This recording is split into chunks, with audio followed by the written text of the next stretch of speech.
All right. Hello, everybody, and welcome to the stream. Hope you all are doing well tonight. Getting a little bit of a late start tonight just because I was hoping to actually get further along with what we're going to be talking about tonight than I did. But, you know, that's just how it goes sometimes. So, before I jump into that real quick, I want to thank the supporters of the channel. That is starting with the partners up at the top. They are the highest tier of subscription over on Patreon and YouTube, as well as all the other supporters listed here on the screen. They are the other tiers of support on Patreon, YouTube, and Twitch. So thank you guys very much for your support. It's greatly appreciated. And of course, it wouldn't make sense to also not thank each and every one of the viewers, whether you're here or on YouTube. We are multicasting or multi-streaming, whatever you want to call it, simulcasting between the two. So without you guys on both sides, I wouldn't be here doing this. So thank you to you all. All right. As the title says, actually, let's see. I don't know if I actually updated it on the YouTube side or not. I did not. Let me change that. So as the title says, we are attempting to add shadow mapping, and that is the wrong title. Let me try that again. There we go. And I say attempting because I have a implementation underway, already started because I needed to do a little bit of research on it. It's something I've done in OpenGL, but never attempted it in Vulkan so far. So it's been an interesting experience to say the least. With that said, before we jump into this, I do want to remind you guys, and for those of you who are new, this is an interactive stream. So if you guys have questions along the way, or you have something you want to talk about, I am monitoring both chats over here on YouTube and on Twitch. So feel free to jump into the chat, say hello, introduce yourself. This is interactive, so I do want to talk with you guys, right? LSR, hello, welcome. How are you doing tonight? We are going to be talking about shadow maps. So, I think it makes probably most sense for us to grab the old tablet here and give a quick description, a visual description on what we're going to be adding. And then we can kind of jump into the code and some of the concepts and so forth, right? So let me get open Paint. Let's see. Let's go ahead and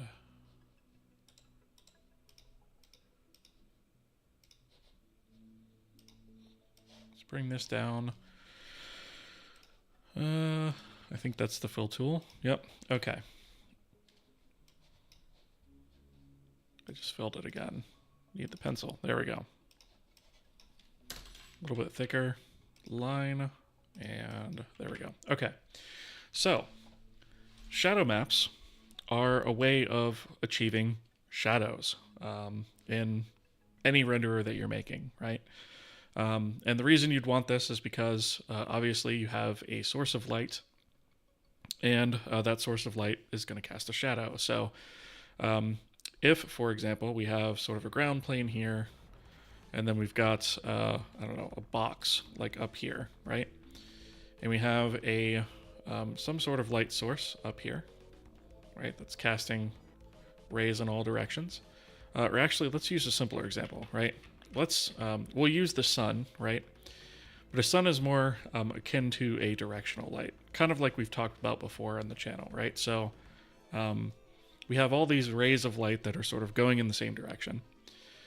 And what happens basically is the light hits the front surfaces of the box, right?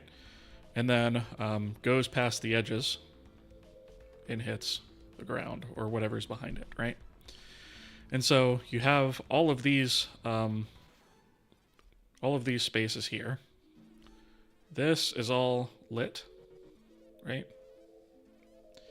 And so we already have this in the engine, right? The ability to light all these surfaces. What we don't have is the ability to, I guess I'll use blue here, to cast shadows, right? Because technically speaking, this should not receive any light, but also should cast a shadow, right? Because this is a solid object, right? And so we should be casting a shadow that kind of follows the same shape, right? And so this is basically what we're going to be doing tonight. More or less, that's the way we're going to do it. And so there's a couple of different ways to do this, but most of them tend to follow the same theories, right? So we have our light up here, right? And in code, this is more or less represented by a camera, and the sort of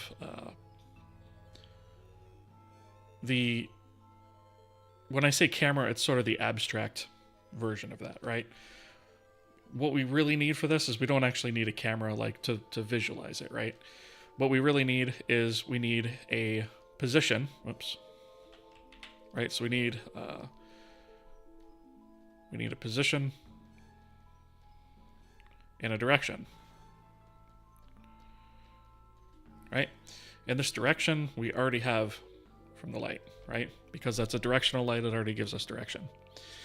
And so what we need to do is actually get the position, right? Because directional lights don't actually have a position. And so we need to get a position. Now, why do we need to get a position?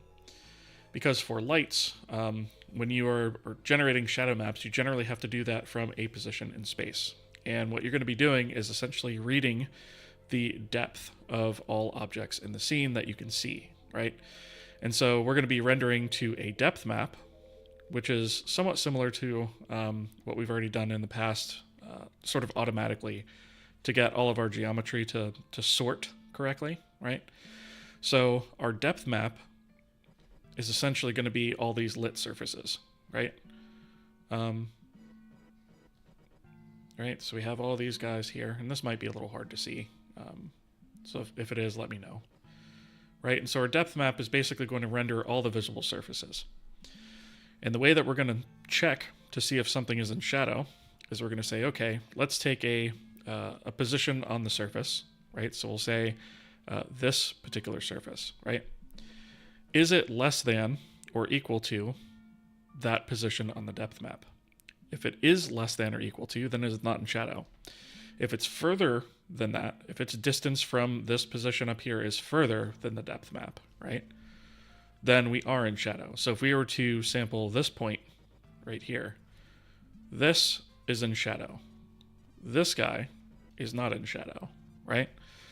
And so this over here would not be in shadow. This over here would not be in shadow, right? But this here would be in shadow. If we had another object here below the ground, right, this would also be in shadow, right? Because it's shadowed by this top surface here. So the reason we need this position is because we need to project down onto the surface from that position to create our depth map, right? And that's how we're going to wind up doing that. So I hope that makes sense. That's basically what we're going to wind up doing, right? We're going to create essentially a new pass that has its own depth map that we're going to use, separate from the one that we already use for sorting our or depth sorting, depth testing our scene. It's going to be a separate one. And with that, it's going to manage sort of its own resources. So we're going to create a new pass, right? And in that, it's going to have depth map. In our case, it'll wind up being ×3, or however many frames you have, right? So if we're triple buffering, that'll be 3. If we're double buffering, it'll be 2. And so basically each frame we're going to render to this depth map, and we are going to then query it in the scene pass to say, hey, is this particular fragment in shadow or not, right?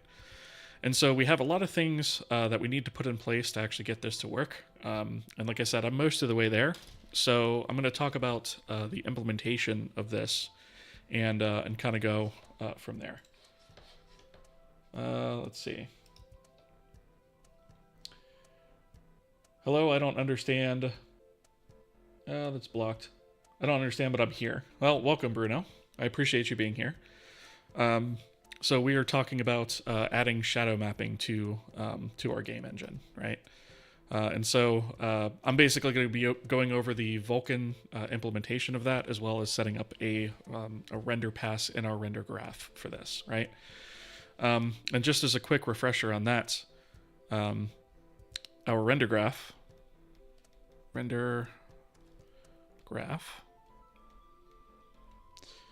has a few passes right now, right? So it has a skybox pass, right? It has a scene pass. Scene. Let me rewrite that. So it has a scene pass, and then it has a what we call an editor pass, right? And that's for drawing our editor gizmo and things like that. And then we have a UI pass, right? And what we're going to be doing is we're going to be adding a new one right here. And we're going to call this the shadow map pass, right? And so that's going to plug right into our render graph that we've already built. We just have to build out a little bit of functionality in the render graph, not a whole lot. There was just something that I missed. And then there's a few things in the back end that we've got to add, and a few things on the renderer that we've got to add. And then most of the rest of it is all going to be dealing with the pass itself and modifications to scene. Cool.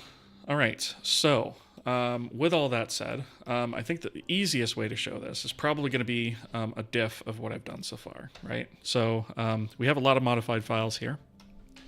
And so it's not quite as daunting as it looks, because some of these are just refactoring changes that I made, so they're small changes per file, right? And so I think the thing that makes most sense is probably to start off with,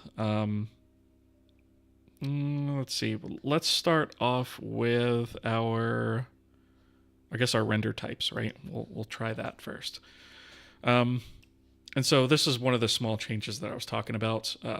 So we have this render target attachment source, and there's default or view, right? And views don't exist anymore, and so I changed that to self, right?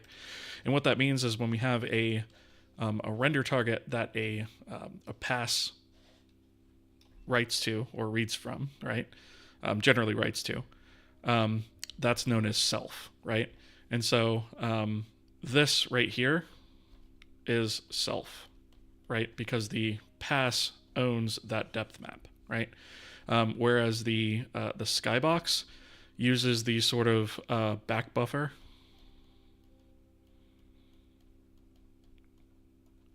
and that is owned globally, right? And so that is just default,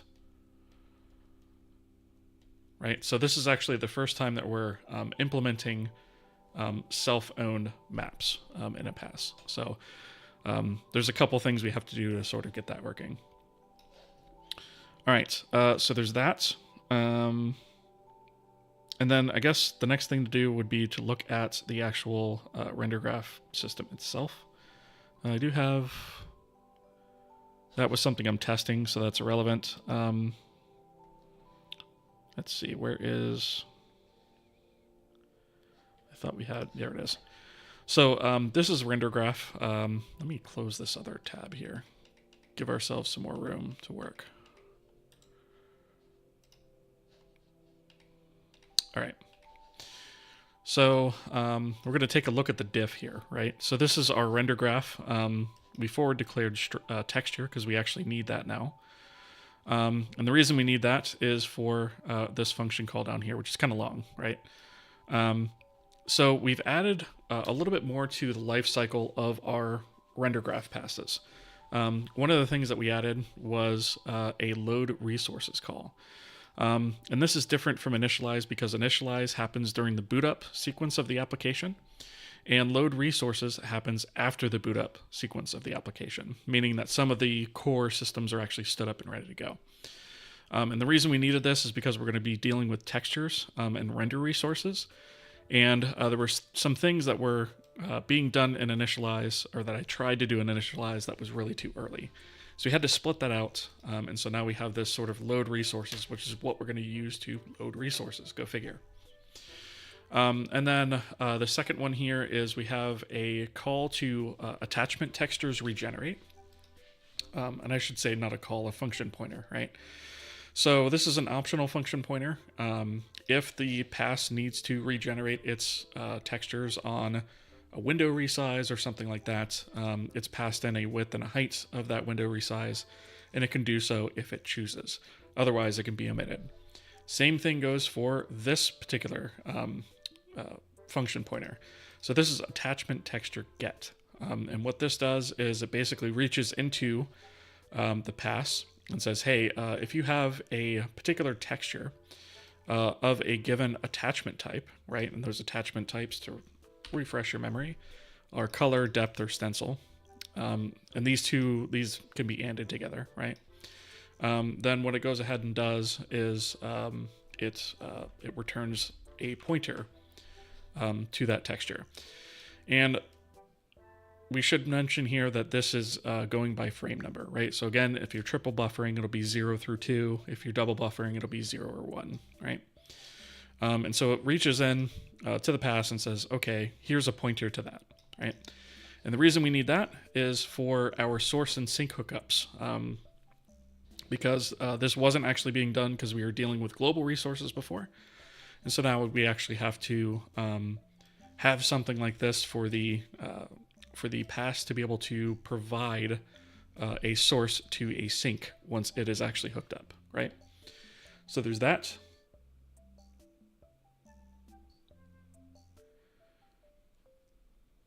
That was the first series of writes that I could respond right to in a long time. Awesome.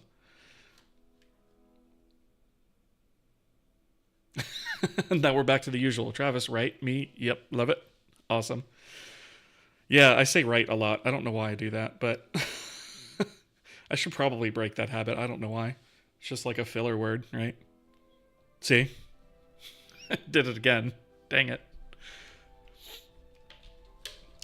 But yeah, so that is the changes to our render graph passes, right? It's really just some more interface points. With that, there's a couple of interface points that are added to the render graph itself. So whenever we create a pass, before we just had sort of a create function that took the function pointer to the pass that we are going to create. And that wasn't quite enough for what we needed to do. And so we needed a way to be able to provide some configuration, right? So what we've done here is we have created or modified this create pointer function. The signature of that now contains the self and a void pointer to config. And the reason for that is we can provide an optional config. So the next parameter in this overall function is config. So we can either provide a pointer to config, or we can leave that as null/0, right? And the reason that we have that, again, is for customization of the render pass. And we'll see how that comes into play here in a minute, because we actually needed that. We also have a call to the render graph to load the resources. And this reaches out to each individual render graph pass and says, hey, do you have a callback to load resources? If you do, do it.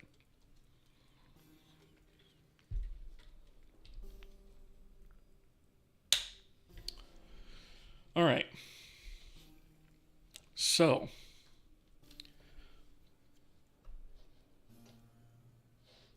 let me see, did my bot seriously break that up into 2 messages on YouTube? That's really annoying. Okay, I'm gonna have to fix that. So, yeah, the music that's playing is from the Heartbound official soundtrack. It's interesting. My bot chose to split that message in half. It didn't warn me that it was going to do that when I was setting it up, so that's cool. I'm going to drop a link in Twitch, and I'll just copy the link over to YouTube. Because apparently there's a character limit. I'm going to have to figure out what that is. There is not a character limit on Twitch that I'm aware of. But yeah, there it is. There's the, oh my god, did it truncate it this time? Or did it work? No, it works. Okay, it's just the YouTube display thing. You don't hear it actually, but maybe your sound is low. Don't mind me, just curious. Don't want to mess up the flow. Oh, no worries. I was wondering about that actually. I wonder if it's... I mean, it's a really quiet track going on right now, so I could maybe... Let me switch to the next one. Can you hear that one? Because my OBS says it's playing, but... maybe it's not.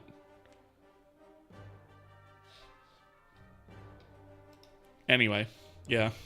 I'll have to look at that offline and see if it's actually playing. Because it should be, but... maybe I don't have it cranked up. I know I hear it in my headphones. Let me check one thing real quick.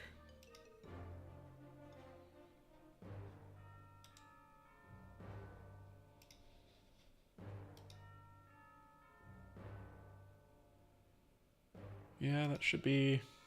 I mean, it's picking it up, so hopefully you guys can hear the actual music. If not, I'll have to mess around with that. All right. So, in RenderGraph itself, there's a couple of changes that we had to make. First off, you do hear the music. It's a bit low, but keeps it from being distracting. Yeah, that's the idea. I just want it there as sort of a, like, an enrichment sound, but, like, I don't want it to be so loud that you can't hear what I'm saying either. So, some of the soundtrack is, some of it's louder than others, but cool. All right, so, for some reason we had render target destroy in here twice, so I removed that. And then we were also going through and looking at each of the attachments and then saying, hey, if they were source view, which is source self now, we don't support it. And this is not the place to do this anyways, so I actually basically just killed that whole block within destroy and only do the render target destroys now. Of course, and pass the, or call the pass destroy as well. So a little bit further down is our modification to create, where we modified the structure of this. I have to pull this over here. Right, so this is where we added that config and the ability to pass in the config, and then that's just used here, right, when it calls create pointer function. Further down, this is in our finalize. After we have gone through, and done up all the linking and whatnot, as we're going through the passes and the sources for those passes, we check the type for each of these passes, right?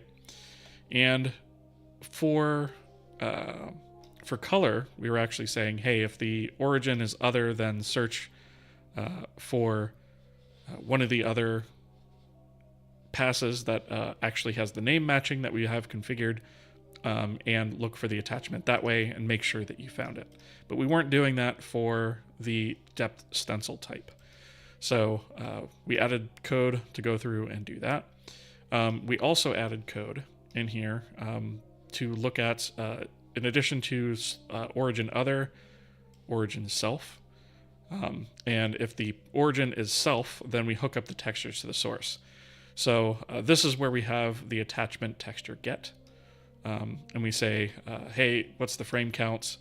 And then we create an array of those textures within the source, and then we copy over those textures just using that get, that attachment texture get.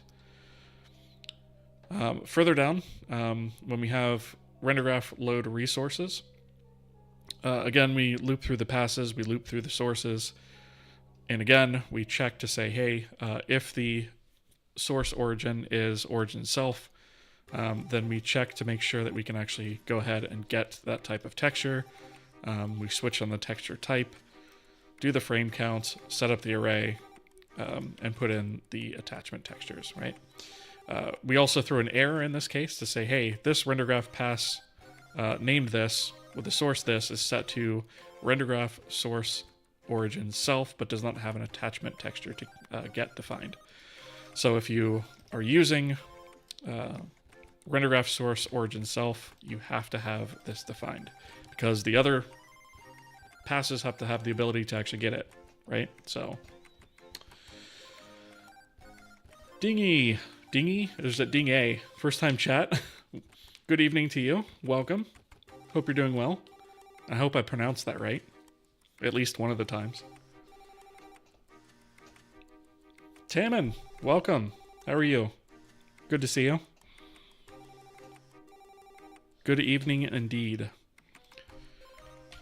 So we are reviewing the render graph implementation changes that we made to support shadow maps. So I'm doing well. Unfortunately, I didn't quite get this 100% working, and we'll see where I am towards the end of the stream on this. But I'm like 95% of the way there, I think. I think it's going to be something stupid. Yeah, shadows. Shadows are always fun. And so we're basically just getting basic shadow maps to work right now. And then we will change to support some filtering and support cascading shadow maps and things like that, right? But we've basically just covered this kind of basic stuff, right, as to what it is and how it works. And then I'm going over the implementation now. I've been reading an article about a technique called colored stochastic shadow maps. Can't say I've heard of that one. Sounds interesting though.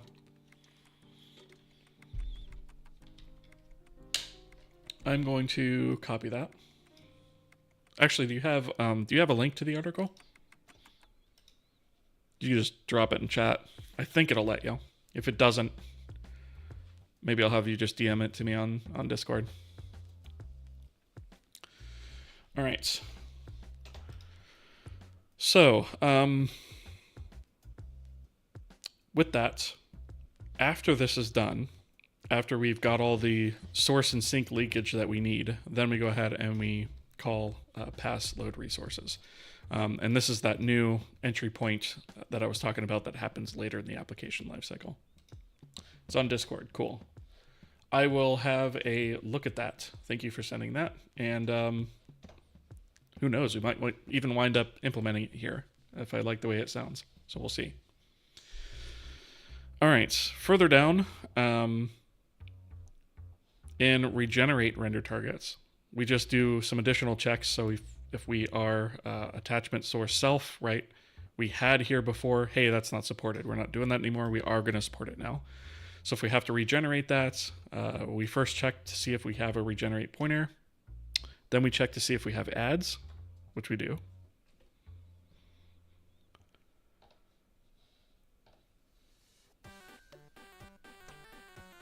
Oh, you know what? My bad. Ads are in 45 seconds, so I'll cover this really quickly, and then ads come up. So we say, hey, do we have anything here to regenerate textures, attachment textures for this pass? If we do, call it. If it fails, bleat about it.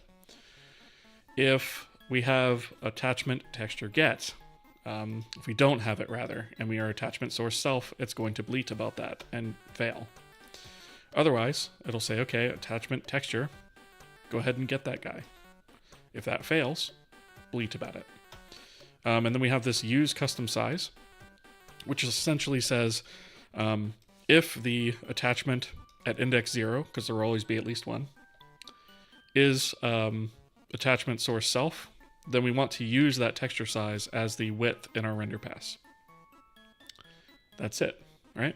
That's all there is to this. So we've got ads coming up now, and we will be right back. I like to pause the stream while ads are running so that nobody misses content. So hopefully, and I don't know if it's in sync over on the YouTube side or not.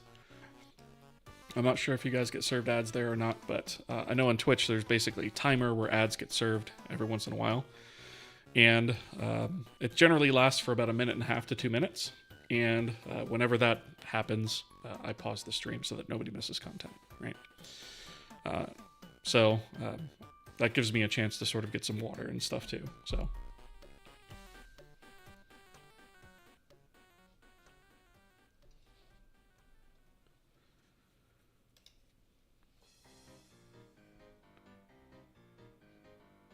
Do you recommend SoCal for OpenGL development? I can't. Is that a library? I can't say I've heard of that, actually. It's been a while since I've touched OpenGL, to be fair.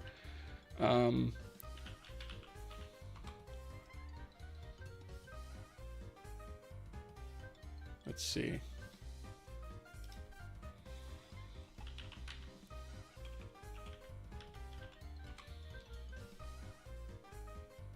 Minimal cross-platform standalone C headers. Oh, so, okay. So it's a...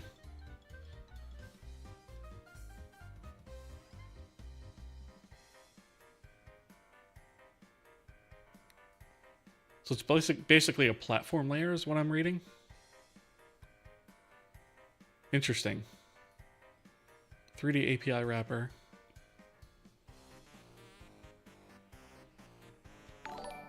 Wait, but it still uses...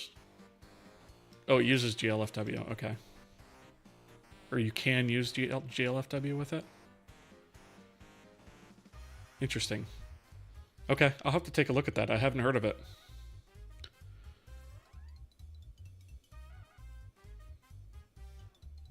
All right, so... Ads are dead. We are back. It's a library, thanks. Yep, yeah, so I'll take a look at it and see. It looks interesting enough. I'm interested to see how it works with Vulkan because it does list Vulkan here as being supported. So that is that's interesting to me. So yeah, I will look that up. Let's see. Oh boy, how do I pronounce this one? ZZN Gailamiz? I probably completely butchered that, but thank you for the follow. I appreciate you being here.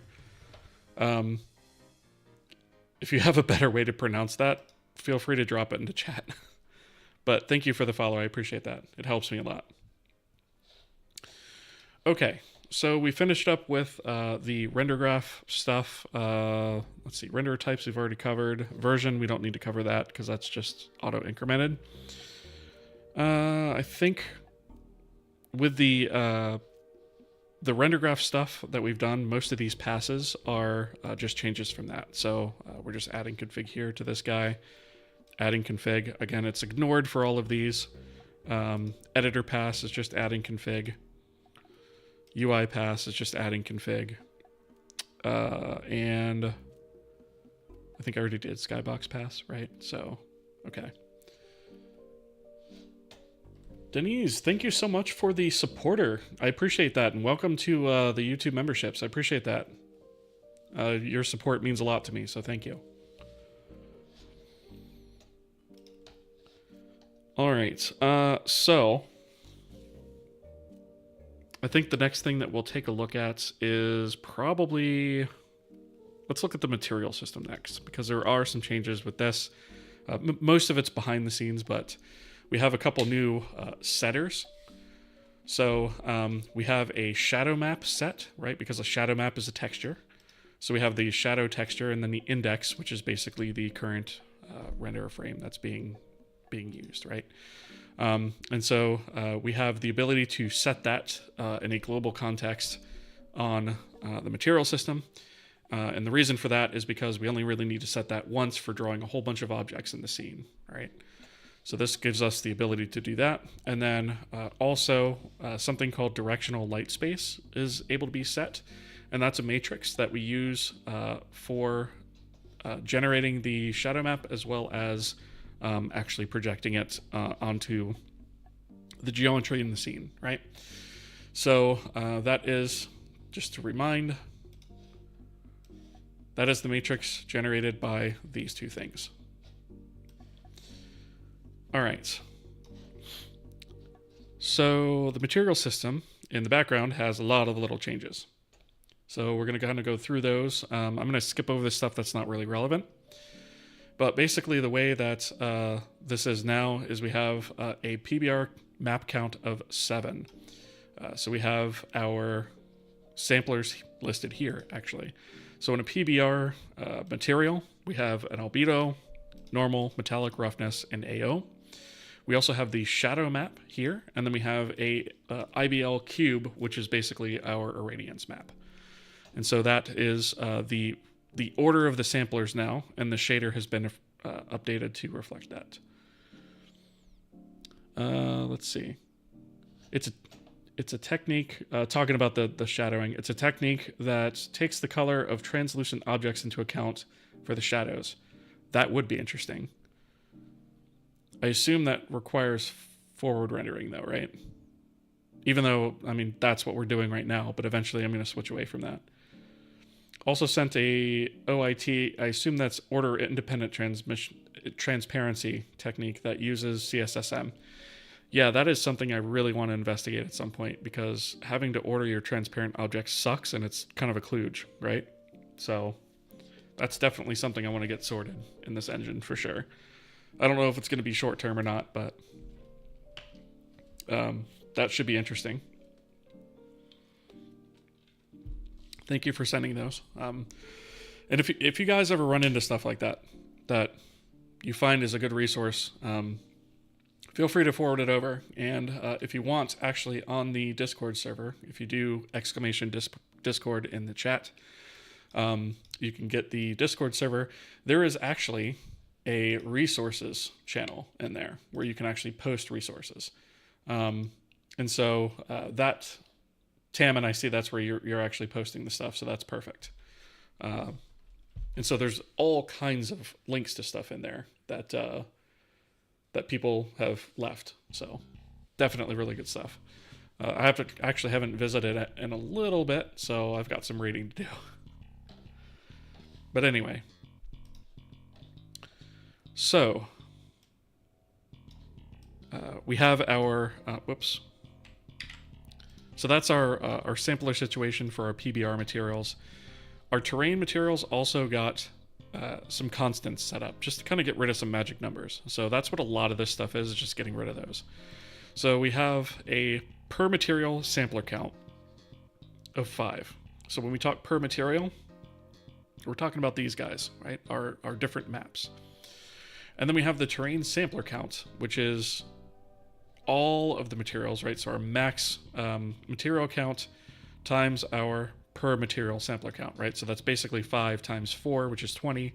And then we have 2 in addition to that, which is our shadow map and our IBL cube. So essentially the way that the terrain samplers are laid out now is not that much different than the way they always have been. It's basically 4 sets of these, and then these guys at the end. And that's it. So we also have a constant here to access the shadow map index, which comes out to 20, and the irradiance map index, which comes out to 21. So these things have just been put in here to make it a lot easier when we add and subtract maps. I can just kind of come up here and change these things and not have to change it all over the place in the code. Let's see. Actually, it doesn't say anything about forward rendering being a limitation to it. Interesting. Okay. So is that, it can work with like deferred or forward plus? I guess it would have to be forward plus. Unless you're doing deferred and then forward for your transparent objects. But I don't see where that makes sense with order independent transparency. So I'll have to read it. It sounds super interesting though. That is definitely something I want to get figured out. Okay, so our PBR shader has received 2 new uniform locations. So we have one for the shadow texture and one for light space. So those are the 2 things that we added to the material editor as well.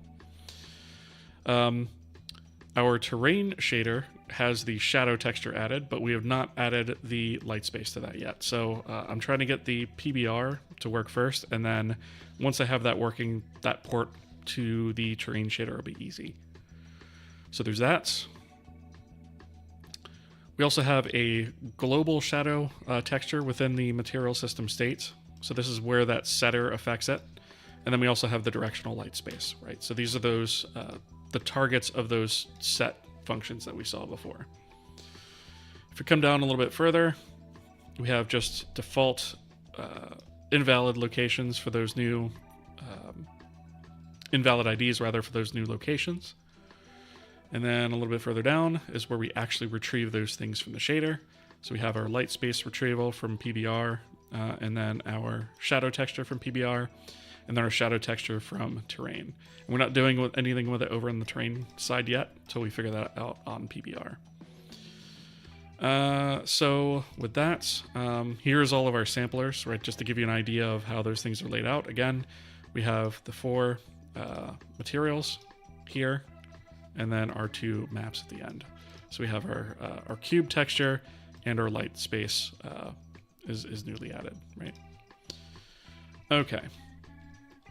So what we're doing here, by the way, is we're setting some defaults. So we use the default cube texture for our radiance cube texture, and then for our directional light space, we're just using a mat4 identity for that, and then we override that later. That way we don't get any sort of runtime errors from not having set it. All right, so when we are acquiring a terrain material, we've made some changes here. Most of these are for the sampler count stuff. So that's just that, sampler count stuff. Again, getting rid of magic numbers. Here's where we hook up the shadow map, right? So this is that. Not really much else to see here, right? We're just kind of assigning that map. IBL, the changes here are, we basically just kind of shortened this code from this to something that looks like this, just a little bit shorter, nicer, and neater. Again, indexes being replaced with non-hard-coded magic numbers, right? If we come down here, this is another big change. So there was a note in here where if these locations ever diverged between the material shader, the terrain shader, and the PBR shader, that could be a problem. So I went ahead and just split those out. And we actually needed to do that because we have an additional global thing to set on our PBR shader, which is the light space. Okay, so we've got that.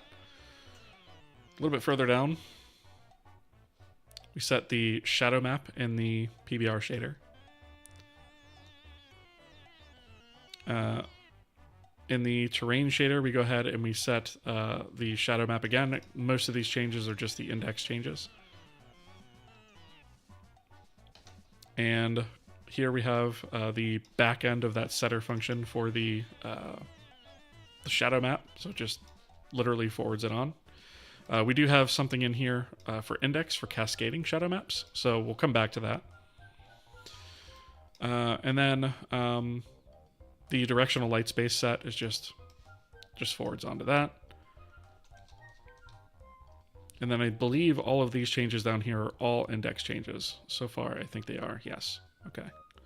And of course, we added shadow maps down here as well. This is on the standard material load, so we just add a map in there for the shadow map. And then all the way at the bottom, more index changes, right? So this looks like a lot, but it really isn't. Ooh, looks like I missed a couple. It looks like I missed a couple. Let me fix those real quick. So I changed them everywhere else, but for some reason I missed it here. So let's do...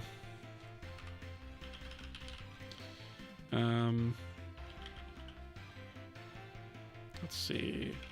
Terrain samp count, I think is what it was.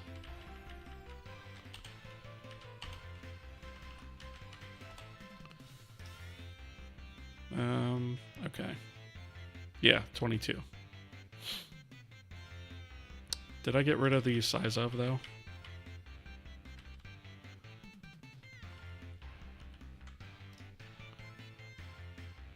Great. Okay. Yeah, that's correct. So we need terrain samp count there and terrain samp count here. So just fix those guys. But the rest of these are all index changes. Let's see. We have 6 here. Is that something I just forgot to update?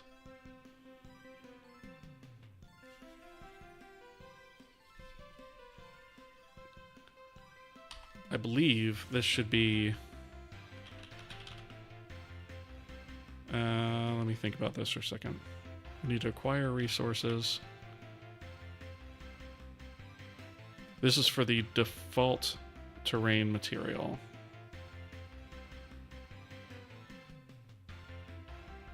Internal ID. So we do have 6 maps here, actually. So I'm going to leave that 6 for right now, I think, because this technically doesn't include the IBL, but that kind of has its own global map, so we don't really need it. So I think I'm going to leave that. The A House over on YouTube, welcome. Evening, first time catching your stream. The series has been extremely eye-opening. Thanks for invigorating my coding enthusiasm. Awesome. Glad to hear that, and thank you for the feedback. I really appreciate that. I appreciate feedback, you know, because it helps me gauge whether what I'm doing is helpful and useful or not, right? So I definitely appreciate that. Thank you. Count of maps. Yeah, I mean, I could do that, but I'm probably going to wind up changing it anyways, to be completely honest, right? In fact, this is going to wind up changing very shortly because we're going to be eliminating some maps here, and I've got some ideas on how I can make this a little bit more smooth. So I'm not going to worry about that right now. But yes, count of would work. Okay. So that's the material system. And I think before we actually get into the passes themselves, let's take a quick look at the back end. I don't think there's a lot back here that's changed. I did put some debug stuff in here about what frame buffers are being used, just because I was having an issue with that before. So one thing is when we create a texture that's writable, we did have the ability to do a depth texture already. But what we did not have the ability to do was sample it. So what I've done here is I've set the usage to be depth stencil attachment as well as sampled, so it could be sampled. So there's that. The A House, thank you for the follow over on Twitch. I appreciate that. Robert Hurley.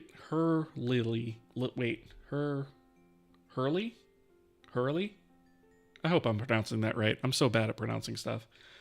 I've definitely researched some of the earlier Kohi videos when doing my graphics homework. Rewatched. Oh, okay. That makes sense. Well, I'm glad. I'm glad they were useful. So thank you for that. I appreciate it. All right. Sam, would you say the engine is 75% done? Absolutely not. Definitely not. No way. So what we have is, well, actually, you know what? Let me, so we have this to-do list that I've been filling out. And this is kind of something new that I haven't pushed to the main branch yet. So it's not available there, but it is available in the PBR branch. And so we've basically got this roadmap that I'm keeping here. I did think about doing it using GitHub issues, but that was really clunky and took a long time to maintain. So I'm not going to do that going forward. I'm going to keep everything in here. And this is all markdown. So when it shows up all nice and pretty on GitHub. And I can actually, even in here, I can open a preview, right? And we can see a whole bunch of stuff. But anyway, I digress. So these are all the ones with the X's in them are the things that are considered done, right? So we have a lot of X's at the top, and that seems good, right? But the further down we scroll, the more X's are not present, right? So we have all of that stuff to do. That's just in the engine core. Some of those are big, big items, like multi-window applications, water plane, networking, profiling, physics system, right? And that's just the front end of a physics system. And then we have a whole other set here for renderer. So we've got some other things. PBR is sort of in progress right now. Shadow maps is in progress right now. Some of this stuff is easy. Like this will be easy. I just have to get around to it. Advanced materials is kind of work in progress right now. Because we're kind of already doing advanced materials a little bit. Batch rendering is something that's going to be a big one. And then we also have all these plugins that need to be created. Now, obviously, I don't necessarily have to do all these renderer backends, but there is something regarding this one I have to talk about too. And then we have all of these UI controls to create. All of this UI stuff has to be created. And then there's also a bunch of stuff for the editor, and then some other items. And this is not even an inclusive list, right? So, yeah, I don't actually have a pool allocator, if you can believe it. Batch rendering and instancing. Yeah, that's on the to-do list. Yep. Yeah, I don't actually have a pool allocator. I mean, that'll be easy to write compared to this one. Right, this is basically a drop-in replacement for malloc. But yeah. And there's probably some other allocators that I might eventually do well as like, but there's the major ones. So what percentage done would I say this is? I would say for all the features I want to get in, maybe 30% done. But in order to be able to ship a game, like a very basic game, I could probably do that.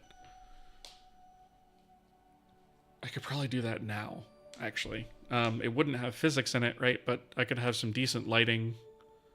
You know, decent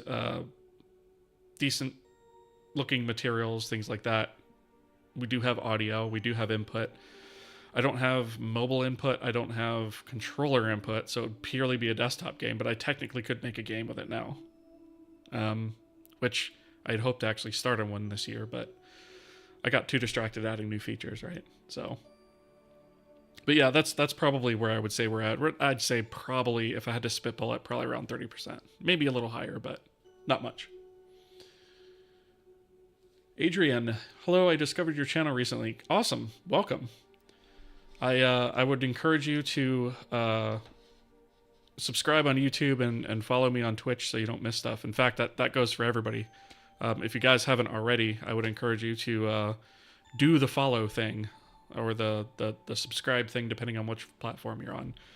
It helps me out, helps me grow the channel and reach a wider audience, so that hopefully more people can benefit from this. Do you plan on making a small game before you finish the engine? I am going to make several small games and then larger games using this engine. So this engine is not something that's, I doubt I'll ever consider it done, to be completely honest. I'm always going to be adding things to it. But I would say before we release a version 1 of it, I would say probably we're going to make at least 2 to 3 games just to, test it and run it through its courses, right? What do you plan to do for physics? Using a library or creating your own? Both, actually. Broccoli Rob, thank you for the Prime sub. I appreciate that. Thank you very much. I appreciate the support. Yeah, so I think the approach there is we're going to take a plugin approach, kind of like what we did with the renderer, where you can mix and match or use one or the other. And what we're going to do is we'll go through the writing like a very, very basic physics system, just as a kind of get your feet wet, like this is how you might go about writing one. And then we'll also use an existing library like maybe physics or bullet or something like that. And we'll write plugins for that to work with those libraries. And the advantage there is that the application can say, all right, I want to use PhysX or I want to use Bullet. And all you have to do is just configure it and plug it in and you're done. So yeah, that's the plan for that.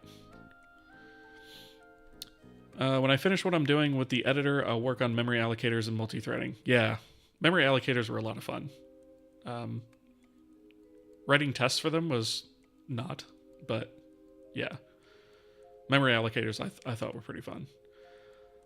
Multi-threading really wasn't that hard, actually. I was kind of surprised about that. I do have a couple of things in my job system that I want to fix, but yeah.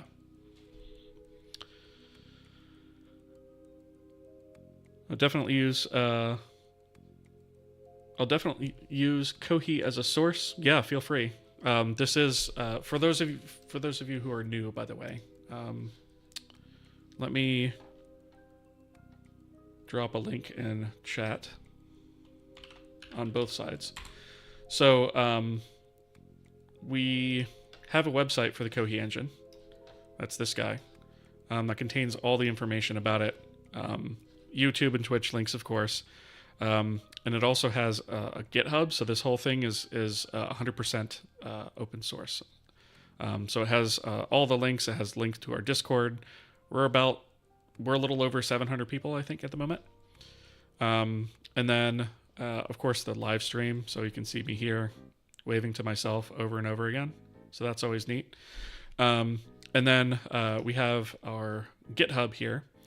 And the entire engine is open source and Apache 2.0 licensed, which means that you can use this however you want, commercial or personal, does not matter.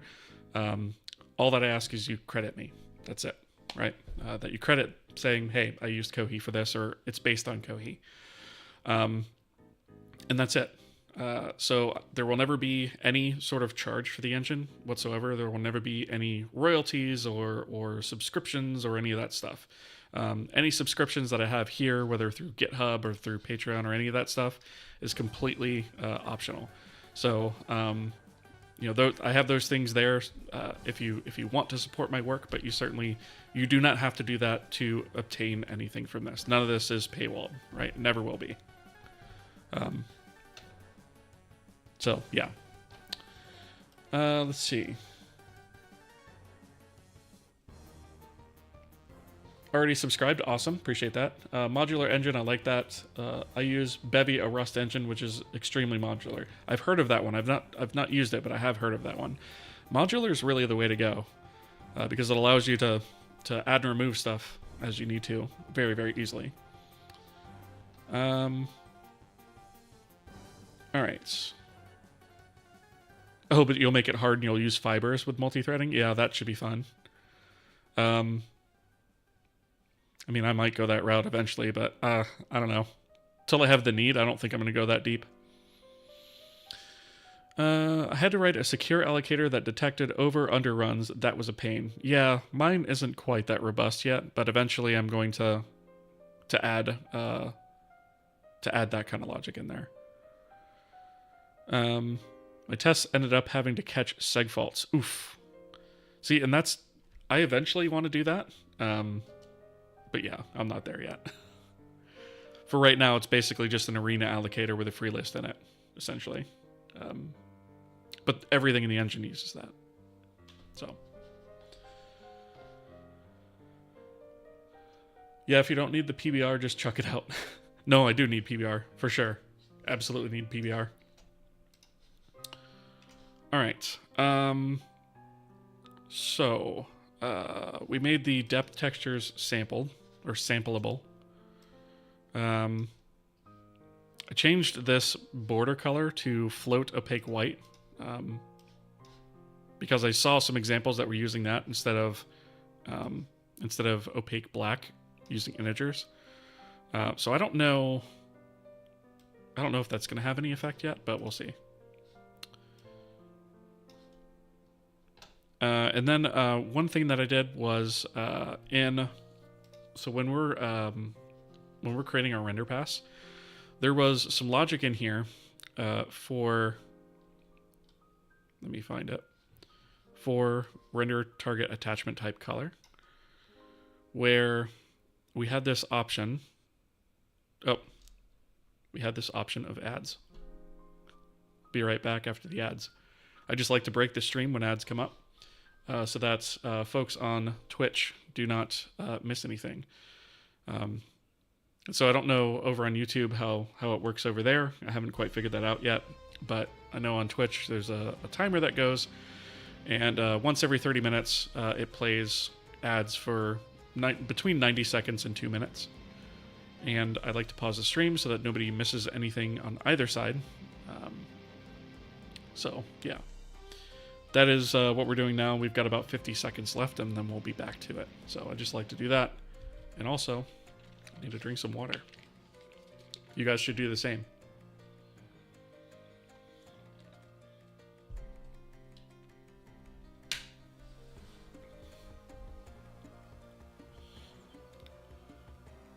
Also,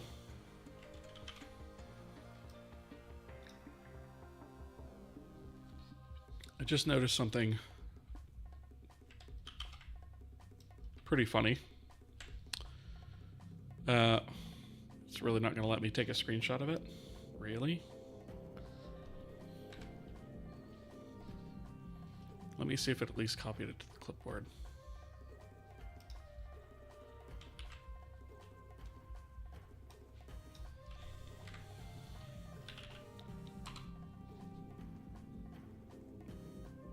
All right, ads are dead. So we are back.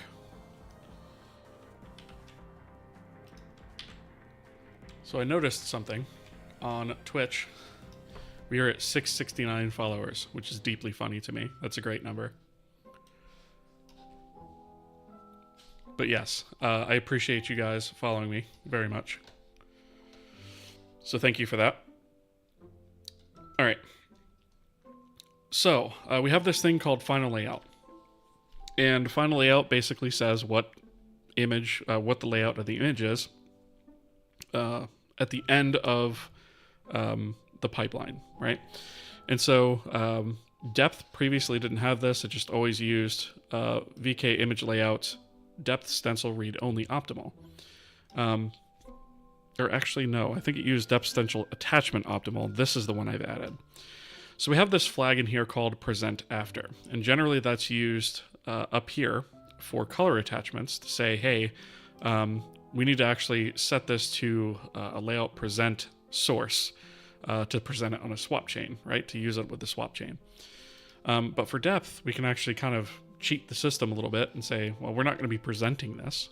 But if we toggle on present after, which we weren't using before, we can say, hey, make it read-only optimal for shaders. And so we can do that. And then down here, I added a debug object name and a trace message for frame buffers. So this goes with that other debug thing that I had sort of set up before in comments, right? So it basically just says, hey, this pass with this name is got a frame buffer with these dimensions. And by the name, I can get all the information that I need about it. Dion, good evening. How are you? Welcome. Good to see you. All right. So that is all the backend changes. Like I said, not a lot. Most of the changes are going to be in the passes. But before we do the passes, I want to talk about the shaders a little bit. So when we talk about the shadow map, we actually have 2 new shaders for the shadow map because of an annoying thing that I need to figure out on the engine side. So I'm going to talk about the sort of standard version of it first, and then we'll talk about the terrain version of it. So the standard version of it is our basic vertex and fragment shaders. Here's where we link our file names. We do depth test and we do depth right. And we do not cull any geometry right now. That is experimental. Eventually I'm going to change that. We have the standard set of attributes for all of our sort of static meshes. And then our uniforms are pretty lightweight as well. So we have a projection, a view, and those are global. And then we have a color map, which is a sampler, and that's instance. And then we have this rubbish in here, which I need because I need to have... I discovered a bug actually in the engine that requires us to have a UBO. We're going to need it anyways, so I'm not really too worried about it, but I just kind of plugged something in there right now. So there is kind of a bug in place where if you don't have a UBO and you only have a sampler, it doesn't like that too much. And so I need to eventually fix that, but for right now, I've just plugged this in. And then of course we have our model matrix, which is a local, right, per object. So basically what we do with this is we go through and we render each and every object within a frustum from the perspective of the directional light to the depth map. And so our vertex shader is very simple. It's got all of our attributes up here, our global UBO, our instance UBO, our push constants, which is our locals, a data transfer object to just shoot the texture coordinate over to the other side. And then all we do here is we just take our projection view model, multiply it by our position like we always do, right? So it's a very basic vertex shader, nothing fancy going on here, right? We just output the texture coordinate. On the other side, there's not a whole heck of a lot going on either. So I do have this particular pass set up to write to the color buffer. And that's just for debugging purposes. Eventually I'm going to take that out, and we're not going to use that. But for right now, I have that set up. The 1 month subscriber icon looks like Spotify. Does it?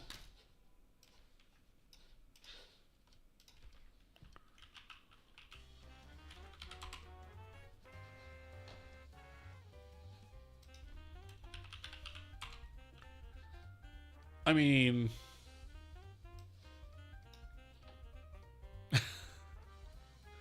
maybe a little bit. If you squint hard enough. It's kind of inverted though, right? I mean, I see where you're kind of getting it, but like this bottom line would have to be like a brighter green. But yeah, like the idea is like it's like levels that go up, right? So the next one is, I think, yellow, that's 2 bars, and then so forth. But yeah. All right, so that is all the fragment shader does for the shadow map. And the terrain version, not much different. The only difference is it has to account for these weights. Otherwise, all this other stuff gets thrown off, right? So that's the only difference between the two shaders. Everything else is exactly the same.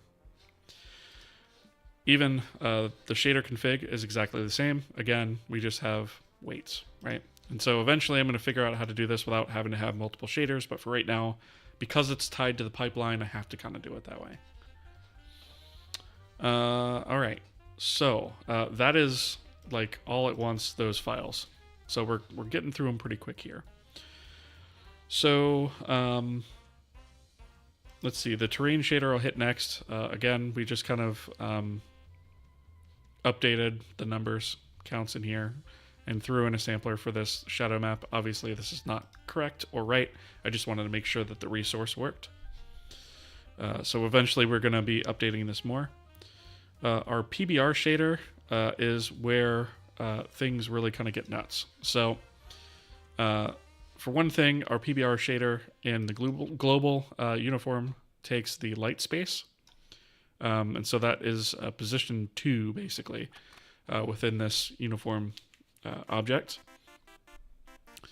And then it outputs the light space fragment position. So basically what this does is it takes the projection and the view of the directional light, that camera, if you will, and transforms the fragment position by that. And then it uses that to, it outputs that for us to use on the other side. Huxing, thank you very much for the follow. I appreciate that. Welcome to the stream. All right, so that is the vertex. The fragment is over here. So the fragment has got a few more updates in it. So basically the way the fragment shader works at the moment is we've bumped the cube out by 1 index. We have our sampler shadow map in here to make it match the other side. We also bumped up the number of samplers here. Again, we should probably use constants for this. Eventually I'll probably switch it to that, but for right now, that's what we're doing. So we have 7 here, which is the 5 material maps, and then the shadow map and the IBL cube. And then we have our data transfer object, so that's the struct that was output in the vertex shader. Just has this vector 4 light space fragment position added. And then we have this new calculate shadow. I can get rid of this, actually. This doesn't do anything. So calculate shadow works basically the way that I described it here, right? So when we are looking at a particular fragment, and that is somewhere in 3D space, generally speaking on like the surface of an object, right? Like so right here, or maybe even here, right? Like if we're looking at it this way, right? If we're looking at this way, right? We're going to see this, and this, and this, right? So we're going to be rendering all these fragments around here. And so we need a way to tell whether or not that fragment is in shadow. And so remember, our depth map is this purple here, right? So this is everything that's essentially rendered to a depth texture, right? And that's our shadow map. And so basically what we do is we say, hey, for this particular fragment, is this closer to here than the depth texture, right? So if we draw a line from here up to here, right, we can see the depth texture is actually closer than we are. So this would be considered in shadow.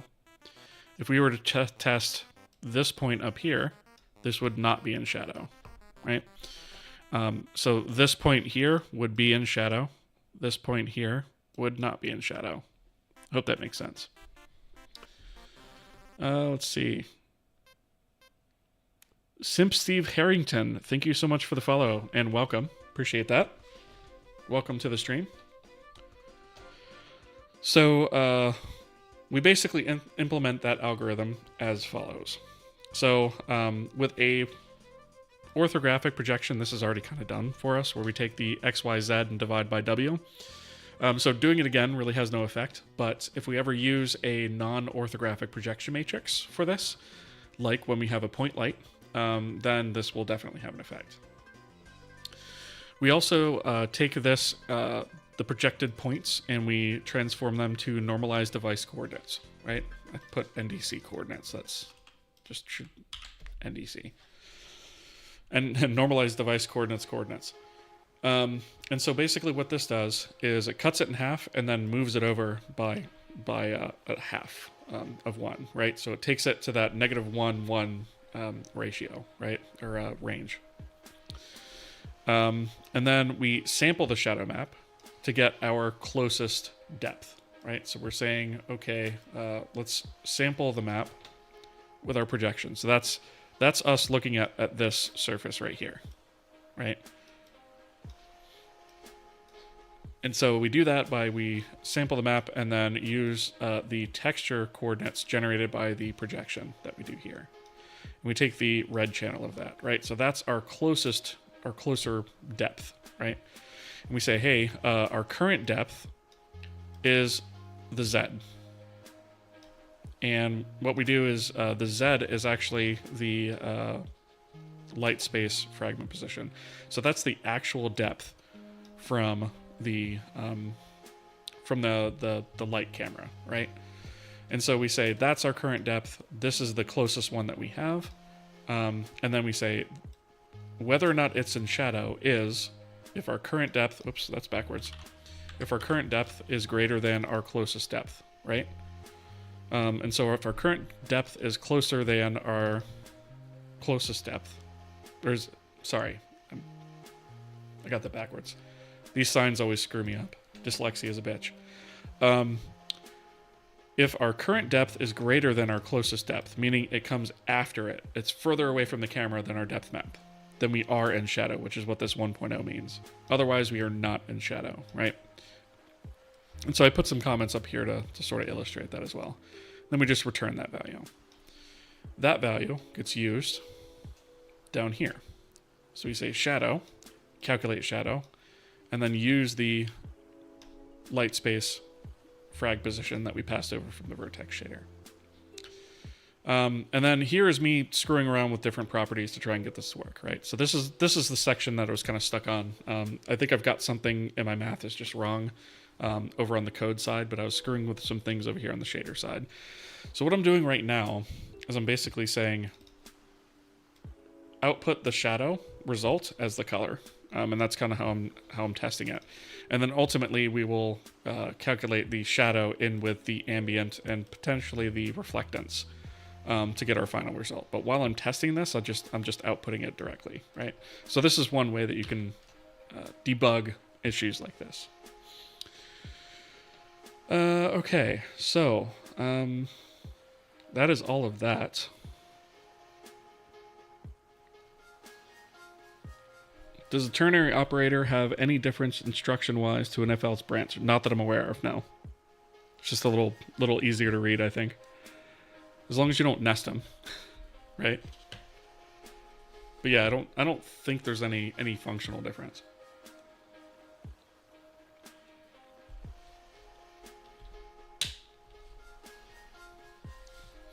In theory, I might even be able to do that without a ternary if I think about it. Like maybe I might be able to just cast that to an int or something, or cast it to a float, and maybe that'll work too. I don't know. I haven't actually tried that. But if I could cast that to a float, then there is no branch in logic there. It just uses the result. I think that should work, actually. I should be able to, like... I think I can literally just do this. Right? I think.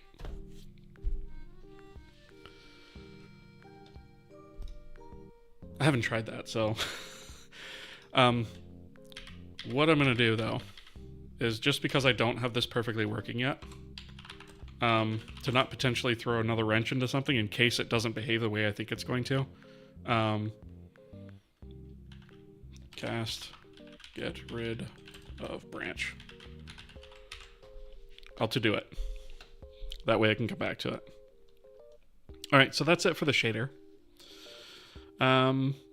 And so let's talk about the scene pass and how it actually uses this, right? Because that's kind of what we're dealing with here with the PBR shader. So the scene pass has two things in its extended data right now. It takes in a directional light view and a directional light projection. And then, of course, the interface updates that we did before, and we have the load resources as well. And so if we take a look at the C file, there's not a whole lot of changes in here, right? We just added a few includes. We have the render graph source, which is the shadow map source, so we keep a pointer to that. And then we have frame count and number of shadow maps. And this is for a single shadow map, right? But we have to have more than one because we have to have one for each frame, essentially. Technically speaking, we could probably just do it with like frames in flight, but this is, I find, a little bit easier to manage. So the other thing to bear in mind is once we switch to cascading shadow maps, we'll have to redo this. But for now, this is good enough. So our config in this case is still ignored, right? But it's actually used in our new pass. And so most of the work in here was the scene pass load resources. So what we do is we take all the sinks that we have. We say we go through all the sinks and say, okay, what's the source of that sink? And if the source is shadow map, which is the one we're specifically looking for, then we take a copy of that source that is bound to the sink. And then once we do that, we verify that we actually had one, and if one's not hooked up, then we throw an error about it, right? Because this actually requires that. And then we come down here and we set up a series of texture maps. So we have a frame count, and then an array of shadow maps that we do based off that frame count. And it's just texture maps. We go through and we create a texture map per frame. And then for the texture of that texture map, we set it to use the shadow map source textures sub I. And that's where we can use these sources and sinks to actually transfer our data from one pass to the next. So I realized that way back when I did that, it probably didn't make as much sense, but this is kind of the way it works now. So, and then we, of course, acquire resources for that texture map, and then return true. And then for the scene pass execute, there was a bug in here where it wasn't binding the viewport. We were getting away with it because we didn't have a pass in between it, the skybox. This now needs to be done. I'm hacking the ambient color in here, and I'm putting something in here that I know that I created that's got very specific values, so that when I'm debugging, I know it's there. This value actually isn't moved or isn't used yet or anymore, but I have it in there because removing it screws up alignment, and I didn't feel like getting rid of that, right? So we just kind of hard code or hack the ambient color for now, and I'm eventually going to get rid of it. The light space, as you can see, I've got some hacks in here too, is just the light projection multiplied by the light view matrix. And then we set the light space there, and we set the shadow map in the material system. We apply globals, which is just now using that ambient color. A little further down, we got rid of, whoops. We got rid of, I think we just moved these down, actually. We didn't get rid of them. So we just took these and moved them last, right? So we bind the material shader. What is it? We bind that first. And then apply globals on it. And then we switch to the PBR shader and apply globals to it. Because more often than not, we're going to be starting with this. We also default to material type unknown before we actually check the first time when we're dealing with materials here and whether or not we need to switch. So that resolved another bug there as well. Okay, so let me catch up on chat here because it looks like I've got seal and floor uses branch. Yes, that is true, I believe, due to the way that those work. Okay. Sim Steve Harrington, how are you doing? I was surprised hearing that you're a web developer. You've never tried to switch into game engine programmer job. You seem like the guy who should be there. So I actually did program game engines for, was it about 5 years? It was they were web-based game engines, so they were all WebGL based. But yeah, I did do that professionally for a number of years actually, and I wrote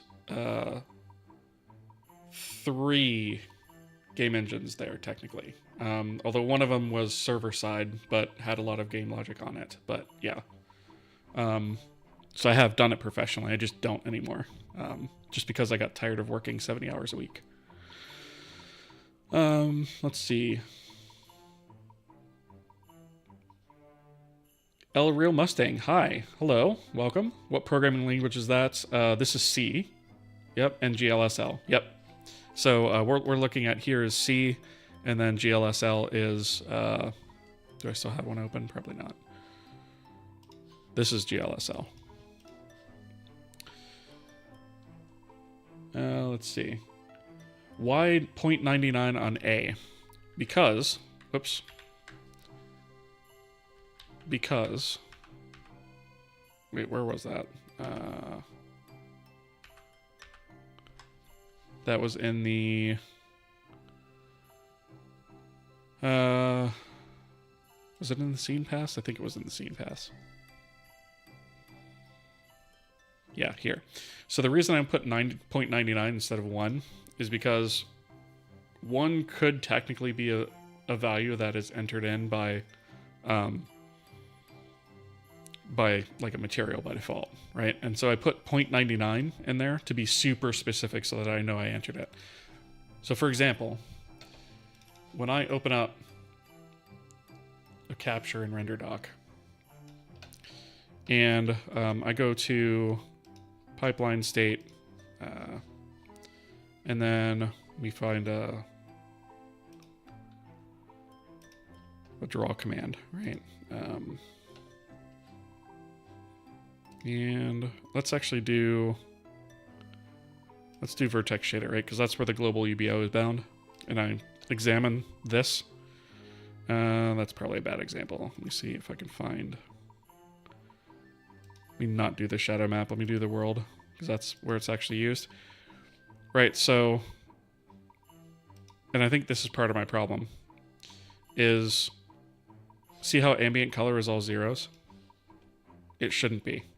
It should be that value that I passed in, and it's not. Right, so that's that was one of the things I was using it to debug, because I should see 0.25, 0.5, 0.75, 0.99, and I'm not. So I think that's probably part of the issue that I'm having, is these things aren't being bound like I'm expecting them to be. Because PBR material should also have another. It should have another matrix in here as well, and it doesn't. So I think this might be a really old captcha, though. Let me see. Yeah, this is kind of an old captcha, so that might be why. So I'll take a new captcha here in a bit, but that's basically why.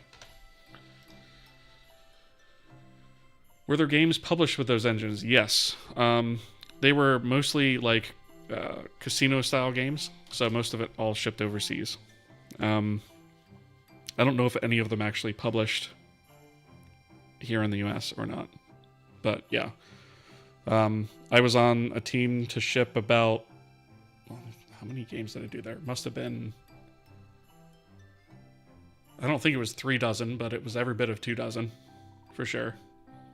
I would say somewhere between 24 and 28 games. And of course, they all had to run on mobile, so there was that too. That was always fun. Okay. So, we went over this. Apply global, we already hit that. I think we actually talked our way all the way through this, so we're done with this. So that's the scene pass. I think the only other thing we have to hit is the shadow map pass itself. So obviously this guy is completely new. This is our new render graph pass. So in its extended data, we have the projection matrix of the light itself. We have the light itself if we need that. So far, I don't think we have. We have a terrain geometry count and terrain geometries, and then we have geometry count and regular geometries, right? And this is all the drawable things. So we do some frustum culling on the preparation during frame prepare, and we determine what objects should be drawn to the shadow map pass. Right now I'm drawing everything just as a debug, but we actually do have code in there that will actually strip this down to only draw what we need to draw. And then these are all the standard functions. So really quickly, just to kind of go into the shadow map pass itself. So we have a custom projection matrix for the shadow pass, custom viewport. The resolution is actually the resolution of the shadow map texture itself. So that's a configurable item. And then we have depth textures and color textures, just because we're rendering out to the color pass. And then we have instance updates per frame. And we have a default map to be used when materials aren't available. So if we have some geometry that we're rendering and we don't have a material for that, this is sort of a default instance that we use that has just a default texture. And the only texture that we use when we're rendering to the shadow map is the diffuse texture or the albedo. We do that to get transparency from it. So if you have like tree leaves or something, the shadow map will actually go through that. And so we also have a separate shader and instance information for the terrain stuff, because again, that's a separate shader, annoyingly. So here's the creation. Pretty standard stuff. Nothing really too much to worry about here, except we just set up a custom function pointer to attachment texture get.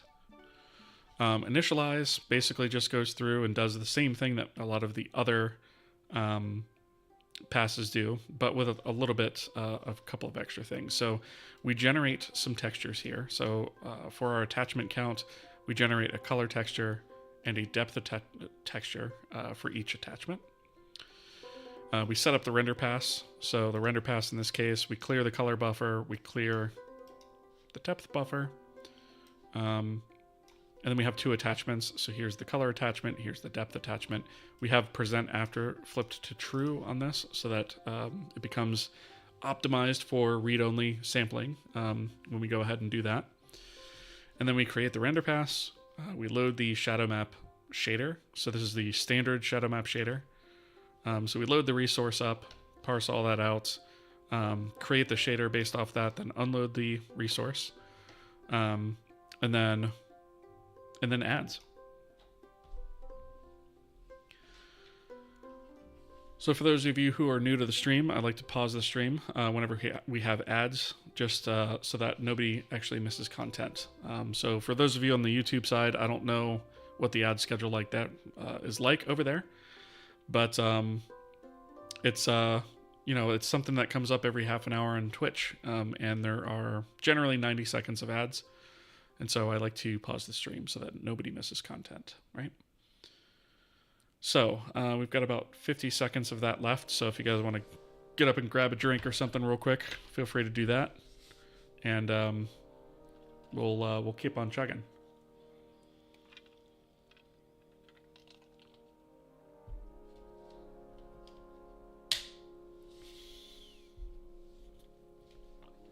So we got about 30 seconds left, and then we'll get back to it.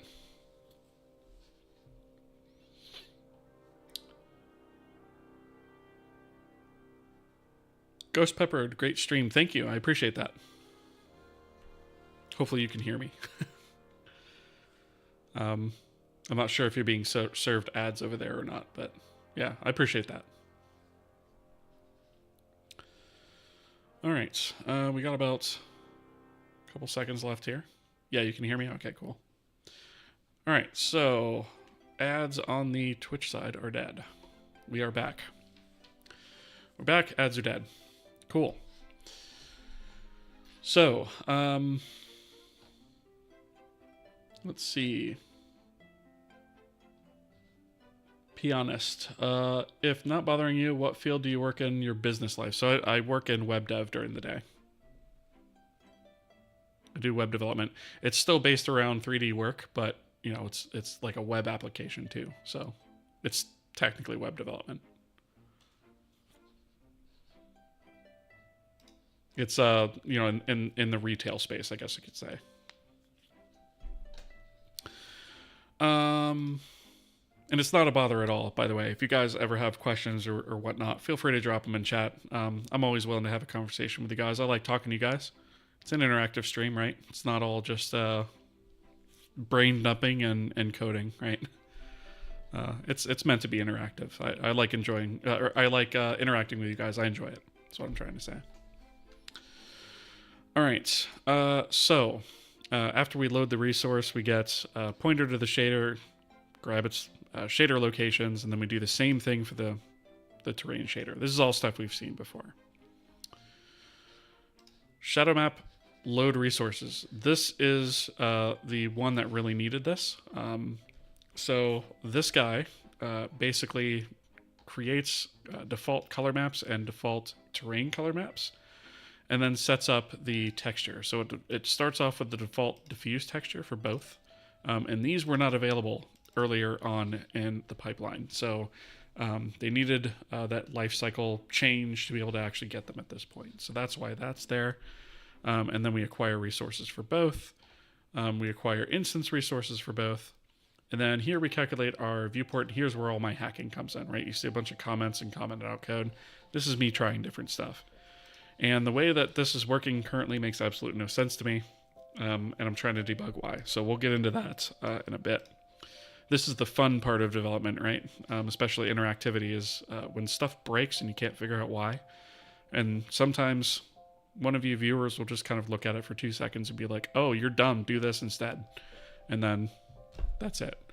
So it's probably something dumb I'm doing, but we'll come back to that. So we create a custom viewport with a clipping range of -400 to 400. And then we create a orthographic projection matrix using this area of 20. So that's the top, left, right, and bottom. And then near clip and far clip. And then we pass over the viewport and the projection matrix so that it can be accessed by other passes in the app. In our execute, we set the viewport, we begin the render pass, use the internal shader, so that's going to be the PBR shader in this case. This is me trying a hack. I don't think it's going to work, so I'm just trying to reverse the winding because I was wondering if that was part of the problem. So I'm probably going to undo those. There's like 3 more of them in here. And then we go ahead and we apply globals.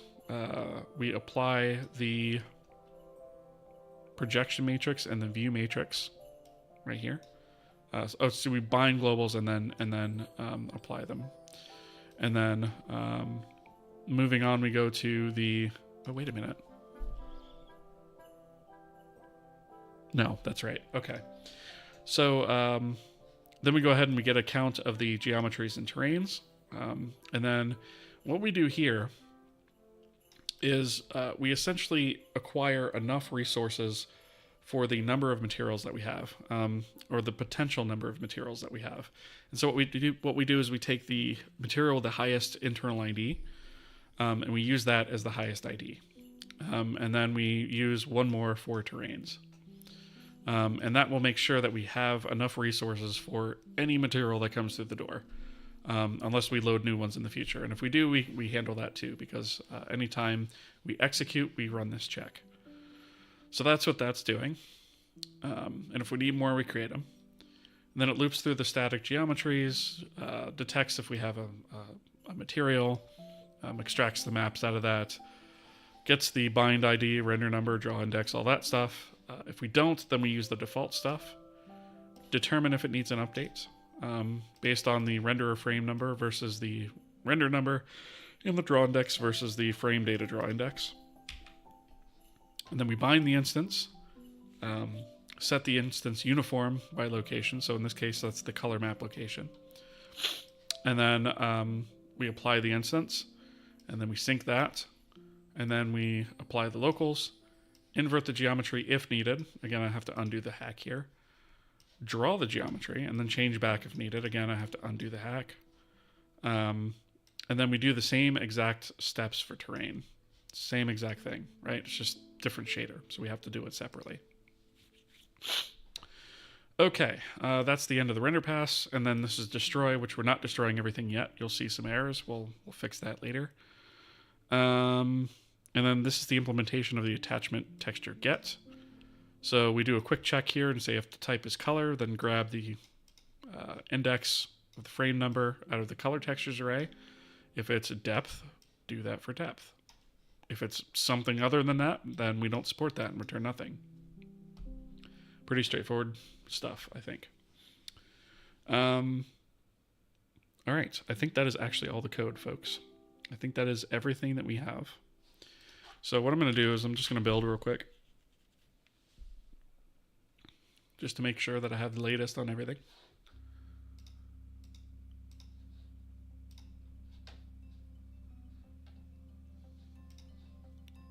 All right, and I'm going to open this up with render doc, right? So I've already got my settings in here, and I'm just going to launch, kill the capture. I'm going to get a new one. The way we're going to do this, we're just going to load up a scene. And we can see right now that we have black written. And so if you recall, this color is actually whether or not we're in shadow. So black means that nothing is in shadow, which is kind of what we expect, right? But you would expect, since this is a spawn, so this is open here in the center, you would expect to see some shadow there. Also, if I grab this car and I move it close to here, you would expect to see some white here where the shadow should be, right? And we don't have that. So that is what I'm investigating. So what I'm going to do is I'm actually going to take a capture. Right about here is good. And I'll show you guys how all this stuff comes together in the hood. All right, so we've got our capture. We can kill the app. All right, and if we go down to our render pass shadow map, which is our new render pass in here, and we just select one of these guys, and we have our texture viewer open, and we have our depth texture that we're rendering to selected. So we can see here shadow map pass 2048 0 depth texture, right? So 2048 is the resolution of it. And then 0 is the index of it, and then depth texture, right? And if I zoom this out, we can actually see the first thing that we've drawn in there is that car that we have there, right? Or what's left of a car, right? So if I right click and hold and drag around, all the white area is a depth of 1, right? And then if I go over the black, we can see that that number varies as I go over this, right? So that's telling me what that distance is between the car and the camera, right? And it's relative to device coordinates, right? So it's 0 to 1 distance. But this is what we actually use for comparison, right? And so as we draw each individual object, I'm going to zoom back out here so that we can see the whole image. As we draw each individual object of the Sponza, we can see them appearing here. And they're mostly pretty dark black, right? Because most of this stuff is reasonably close, right? So if I go down here and we see the curtains popping in, stuff like that, right? It's drawing everything. Now, granted, I don't have any sort of occlusion culling or anything running, so this is highly inefficient. It's drawing things it doesn't need to draw, right? But we're just trying to get it to work at this point. And so here's all the columns. Whoops. All right. So here's all the columns. There's like one of the floors, right? And so you can see that's a little bit lighter gray. And then there's the bottom floor. So you can actually, if you look really closely, you can see that there's a depth difference between these two. So this is how the shadow map works, right? So if our light is pointing at this guy right here, then we have this depth value. And if we were to look at the floor behind that, then we actually know that would be in shadow. That's a lot of draws. Yes, it is. Yeah. So I don't have any of this stuff batched or any of it, right? I'm just literally just slamming it through a loop, right? It's not optimized at all. What's your thought on game dev in Linux? So I actually prefer it. So this particular engine is cross-platform compatible. It runs on Windows, Linux, and Mac OS. And so I actually do, I've done most of the development on this engine on Linux. The only reason I'm streaming on Windows right now is because there have been various NVIDIA driver issues on Linux that is really annoying. And yeah, it's taken down my stream a couple times and I can't afford that, right? Like that sucks. So I'm waiting a little bit before I try Linux again. And I'll do like some massive updates and maybe do some test streams or something like that. But the problem is it was like an hour and a half into the stream when it happened. So do you prefer RenderDoc over Nsight? I would say yes, only because I'm more familiar with it. But I've used Nsight a little bit. I'm familiar with it somewhat. I need to use it a little bit more, to be honest. Why do you prefer Linux? So I prefer Linux because I like working in the terminal. I find it easier to work with overall because I work in the terminal a lot. You can customize your desktop experience to whatever you want. If you don't like one windowing environment, you can use another. It's very, very customizable, and I like that a lot. And so that's why I generally prefer it. But unfortunately, right now I can't use it for streaming, which is very unfortunate. And that's part of the problem with graphics programming, right? Is if you have a GPU crash and it's on the same machine that you're streaming from, that's kind of poop.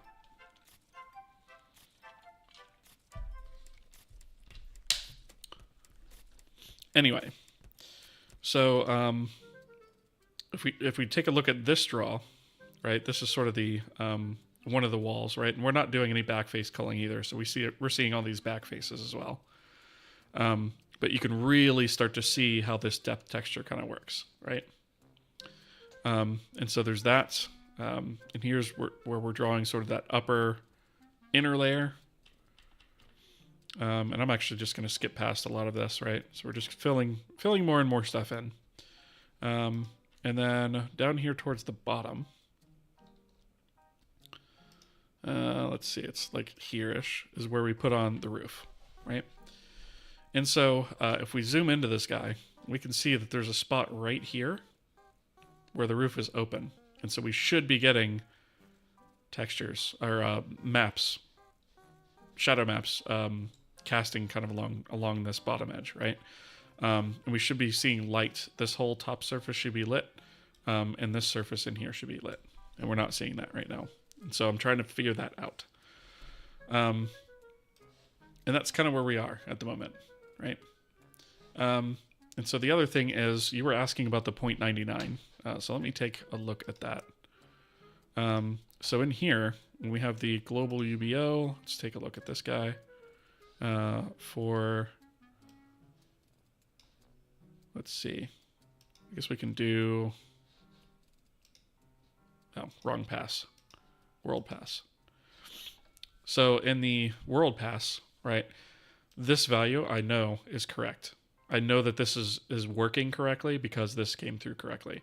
So if I had an alignment issue or something with my data, I would immediately know if this value was wrong because I'm just hard coding it and passing it in. So I hope that kind of answers that question.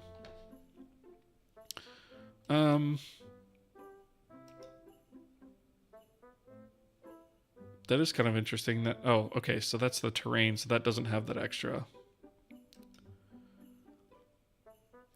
So yeah, this has the light space in here. This looks legit. So it gives us like the byte offset and all this other stuff. This looks legitimate. I don't see anything in here that looks wrong. Our ambient color is right. Our view position looks right. Our mode is correct. So I don't think it's an alignment issue. But the problem is, let me run this one more time.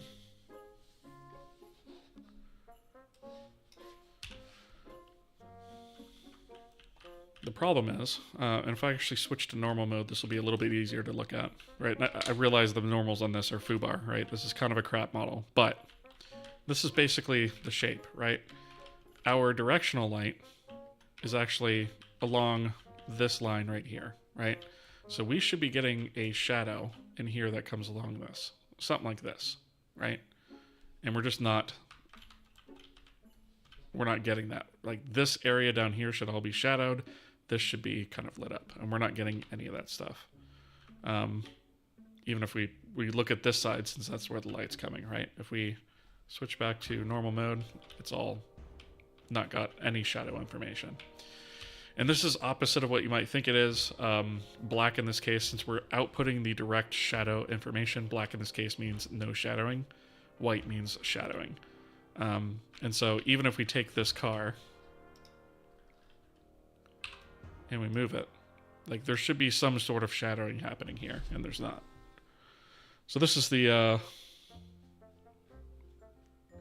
that's the bane of my existence for today. You forgot this tool existed. Do you mean RenderDoc? RenderDoc is super, super useful and powerful. I use the crap out of it. All right, so, and you'll notice also we have a bunch of validation errors in here about me not destroying stuff. That's all the depth textures and stuff that we have in the past. So I should probably destroy those at some point, but actually I think it's, yeah, it's the samplers, the image views, the device memory.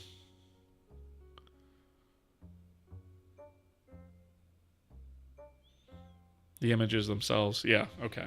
So that's not terribly surprising. So I'll work that in there eventually.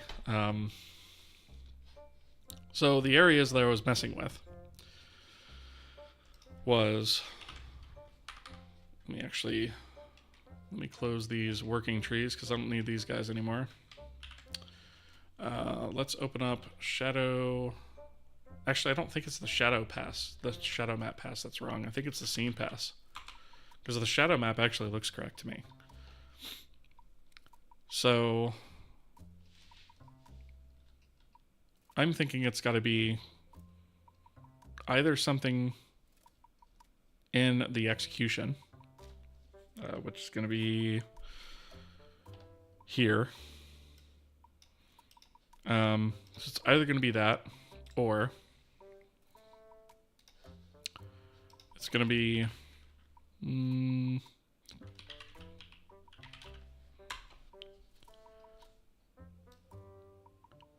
it's going to be something in here where we're actually preparing the frame. So just to put this into perspective, by the way, this is our prepare frame where we prepare all the data for our render graph to actually run.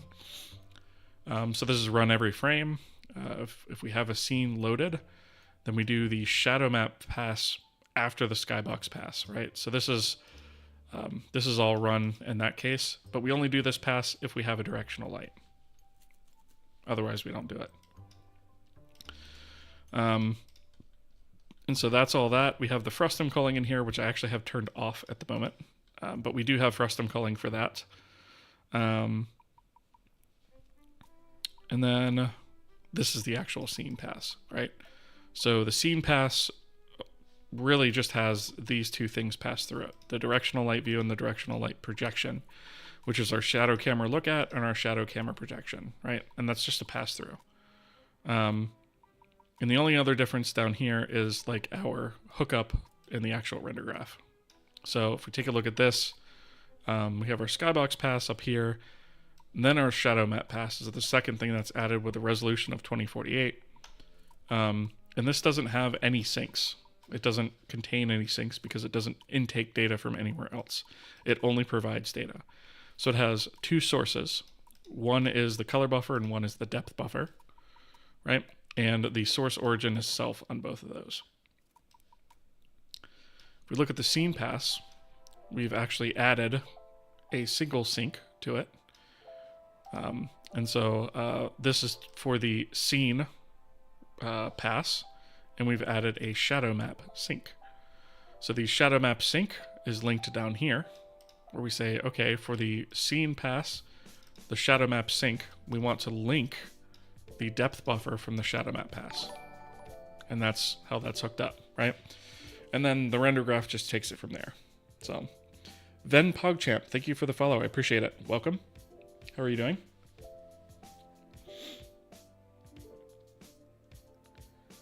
Is the shadow calculation in the PBR shader checked to be correct? Not 100% sure, to be completely honest. I think it's correct. But that's kind of where I haven't completely figured it out yet, right? Like, and this is what I mean. Like, I have all the resources hooked up. I have everything going through the right channels of where it needs to be going. There's just something in one of my calculations is wrong, and I just haven't figured it out yet. So that's kind of where I was like before I started the stream. And now that we're caught up to that, we kind of have an understanding as to why. At least I think. So I think the problem is more than likely in here somewhere.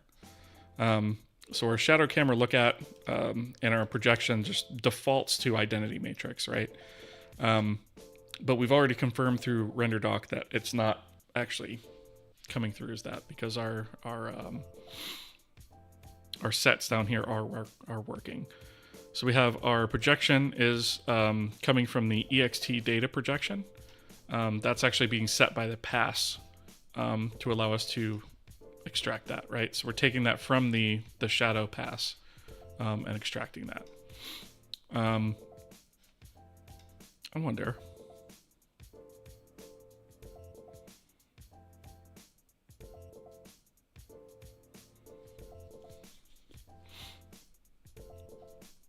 So we set that, and then the camera look at is just this guy here.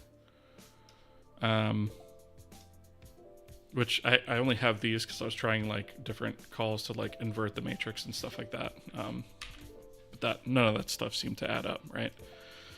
So this is just random stuff I've tried.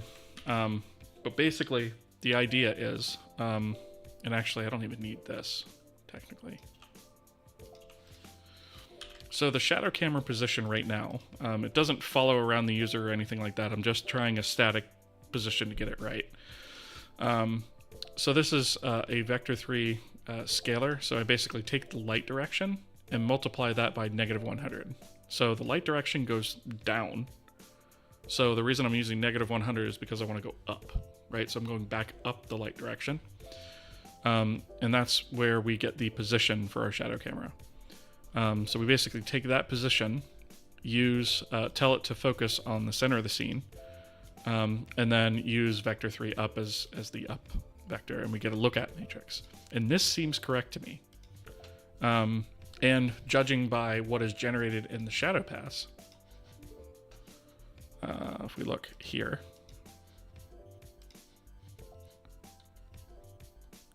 this all looks correct to me, based on where I know the light is. So, all these objects that are drawn, they all make sense to me based on where the light is. This map looks correct to me. So I'm pretty sure that this is actually correct. It's everything after that I'm not sure about. So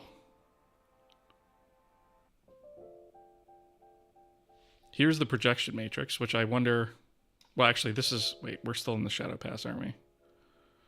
Yes, so that's not even what I need to be looking at. Here's the scene pass. So all this does is take in the view and projection matrices. That's the only change to this section of code. And so if I go to the scene pass itself and the execute, we are setting the correct viewport. I know that's working, obviously, because we're seeing the scene being rendered.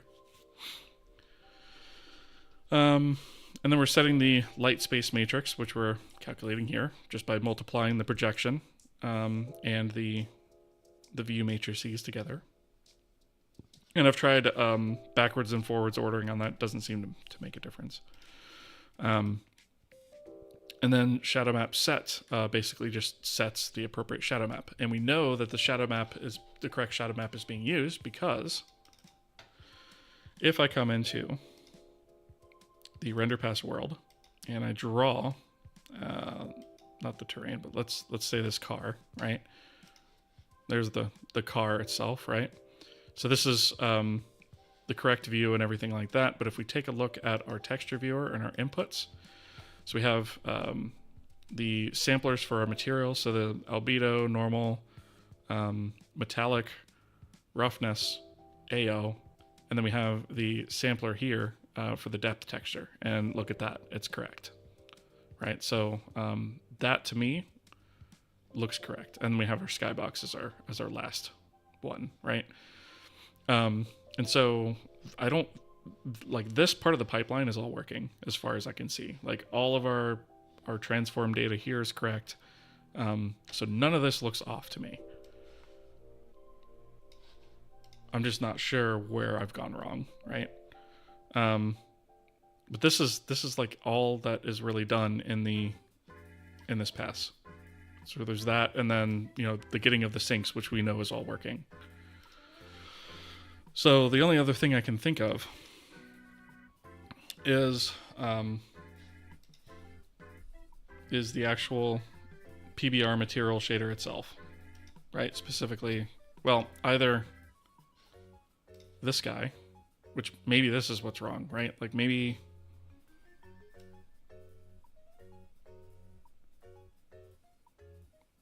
I shouldn't be using the already transformed position. Maybe I should be using,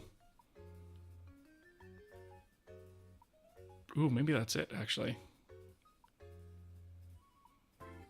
I wonder if I should just be using in position instead of out frag position.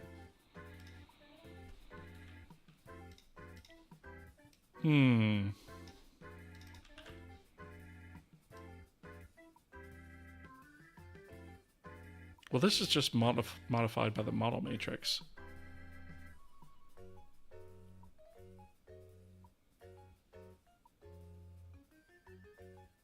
I think that's right. Ads.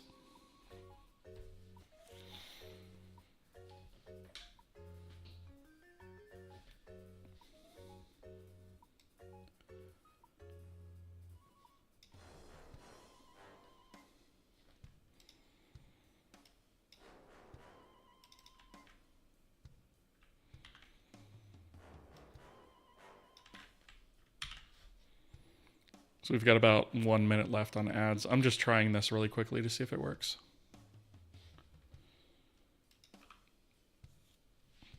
I don't think it's going to, but...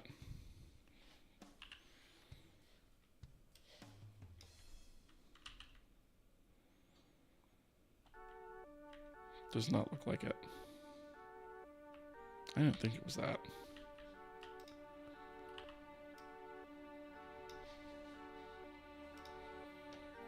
Got about 30 seconds left.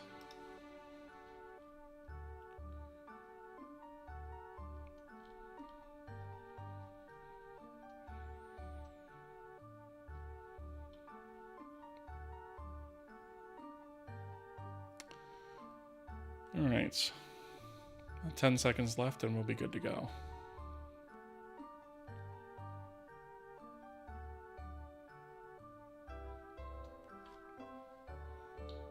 All right, and ads are dead. Wrong button. There we go. Okay, so that attempt didn't work. And I didn't think it was going to, because I think it needs to take the already transformed fragment position, which is just the position multiplied by the model matrix.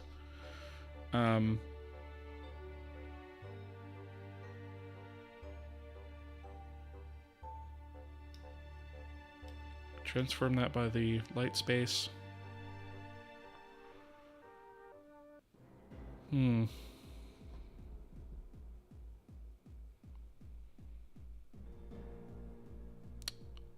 So I don't see anything that immediately sticks out in the shader. I think this is like...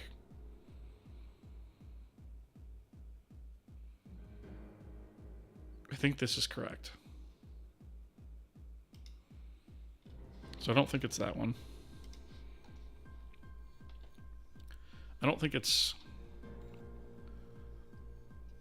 this either.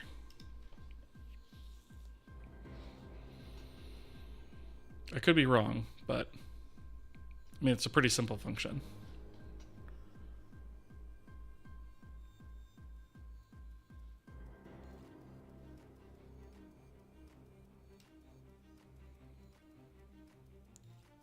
We're just using the projected texture coordinates to sample it. I mean, I literally don't see anything else here that I can do differently that was going to make any sense. So I think what I'm going to do is I'm going to end this one on a cliffhanger, right? And I'm going to sleep on it because that's sometimes the best way to solve an issue, right? Sometimes it's better to just walk away from it and come back later, and you'll solve it, right? So I think that's going to do it for tonight. I really appreciate you guys being here. I'm going to go ahead and find someone to raid. I'm going to drop my socials in Twitch chat. As far as YouTube, all of my links are actually on my channel. So if you guys haven't already, feel free to follow me over there on YouTube. Feel free to follow me on Twitch as well if you're not there. And let me see. Who is online?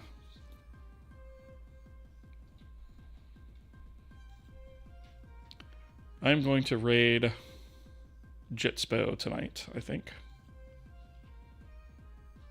Let me see. Yeah, I think I'm going to raid Jitspo. Wretched Guac, thank you so much for the follow. I appreciate that. So Jitspo is actually working on a pretty cool retro themed game. And I really like the way that it's coming out. So, you know, he's got some pretty cool stuff going over on his channel. So I'm going to toss a raid in his direction. So thank you guys so much for being here. I appreciate it. Yeah, I will see you guys next time. Your game engine series helps a lot. Thank you. I appreciate that, Sajivan. I hope I pronounced that correctly. But yeah, thank you guys. I appreciate it, and I'll see you guys next time. All right, peace.